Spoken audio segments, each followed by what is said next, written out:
السلام عليكم متابعينا، اهلا بيكم في حلقه جديده من منوعات دينا. وحشتوني جدا جدا جدا. ناس كتيره طلبت مني ان انا اكمل سلسله الامثال الشعبيه. طبعا جبت لكم النهارده امثال شعبيه عن المراه المصريه. خليكم معايا لاخر فيديو عشان نعرف ايه هي الامثال الشعبيه اللي بتتكلم عن المراه المصريه.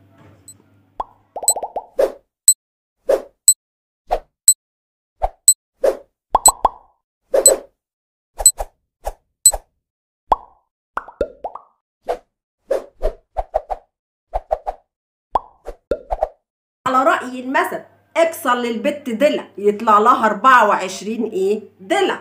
المثل المصري ده مشهور جدا في مصر، وعلى اعتقادهم ان انت لما تشد على البت البت كده هتطلع انسانه كده مستقيمه وهتمشي على الطريق المستقيم. ولكن جت بقى الناشطه النسائيه الا وهي ربنا يكرمهم ويكتر من امثالهم زي امل عبد الهادي، وقالت لا، هي المرأة ما خلقتش ان هي تتهان وتتضرب وتتكسر، المفروض ان هي تحترم تحترم وتعامل برقة وبرقة شديدة جدا. وانا كدينا مثلا ورأيي برضو، والرأي ده على فكرة مهم جدا لان احنا بناخد آرائنا من الكتاب والسنة. الرسول صلى الله عليه وسلم قال ايه؟ رفقا بالقوارير.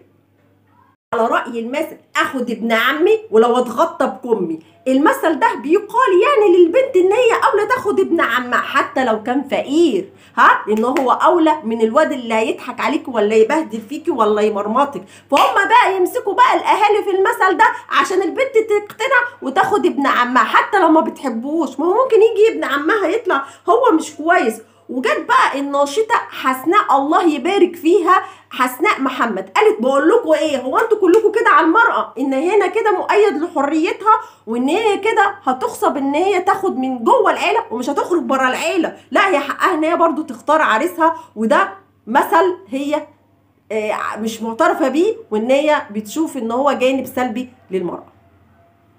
على رأي المثل اللي يسعدها زمانها تجيب بناتها قبل ايه؟ قبل صبيانها. يعني الست اللي بتخلف بنات قبل الصبيان فيا فرحة قلبها بيها ان هي هتساعدها طبعا في البيت وهتبقى سند ليها في البيت. جت بقى امل عبد الوهاب تسكت؟ لا ما تسكتش، ما هي ناشطه برضو بتدافع عن المراه، ربنا يكرمها يا رب يكتر من امثالها.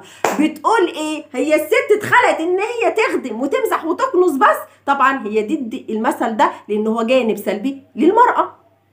رأي المثل لو كنت وحشه كوني نخشه، ويعني ان انت لو شكلك وحش كده ما فيكي القبول فخلي كده عندك خفه دم كده، يعني توقعي كده الخطاب ليكي. فهنا المثل طبعا فيه جانب سلبي، ان معنى كده ان الستات الحلوين هم اللي اتجوزوا والوحشين يا عيني لا حول ولا قوه الا بالله ما حدش يبص في وشهم. ما انا هقول لك بقى انت وهو بقى واسمعوني، انتوا هتبصوا للعين الخضراء والبياض والكلام ده تمام، بس مع الوقت هتزهق منها وهتدور على الجوهر، فالجمال جمال الروح. وعلى رأي المثل خدي بختك من حجر اختك. طبعا الكلام ده بيتقال لما يكون واحدة بقى مطلقة او يعني متخانقة مع جوزها وتيجي اختها تحكي لها مشاكلها هي كمان على جوزها، فالكلام بقى الخناقة على الرجالة يعني، فتقول لها خدي بختك من حجر اختك، فربنا يهدي النفوس. رأي المثل الست اللي ما تخلفش زي الضيف. جت بقى ربنا يا رب يكتر بين امثالهم ويجبر بخاطرهم زي مثلا نادية عبد الوهاب، هي ناشطه بتدافع عن المراه، بتقول هي الست بس بتتجوز عشان تخلف؟ لا، الست ما اتخلقتش عشان تكون ام بس، وده جانب سلبي للمراه. رأي المثل من جابت اتنين في صباها اتعدمت حيلتها وايه وقواها. يعني ايه المثل ده؟ معنى المثل ان البنت لما بتتجوز صغيره 15 16 سنه وتجيب لك اتنين ورا بعض، البنت يا عيني بتتطفي وقوتها بيقل كده وتبقى ضعيفه وتبقى قليله الحيله، حياتها بتبقى صعبه جدا. فطبعا جت بقى اللي هي النشطاء اللي بيدافعوا عن المراه زي نادية عبد الوهاب، قالت انا مع المثل ده. ايوه البنت بتتجوز صغيره علشان ما يستعجلوش ان هم يجوزوا البنات الصغيره عشان ما يتفوش البنات وقوتهم تقل، وان هي مع المثل ده وان هو جانب ايجابي للمراه. وعلى رأي المثل يا ابو البنات ما تعوزها مصيرها لبيت جوزها.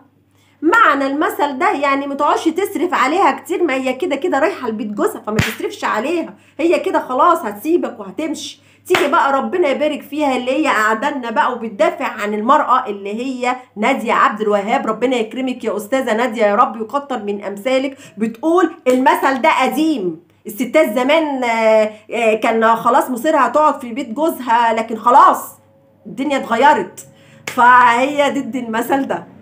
رأي المثل لما قالوا ولد اشتد ظهري والسند، ولما قالوا بيت اتهدت الحيطة عليا.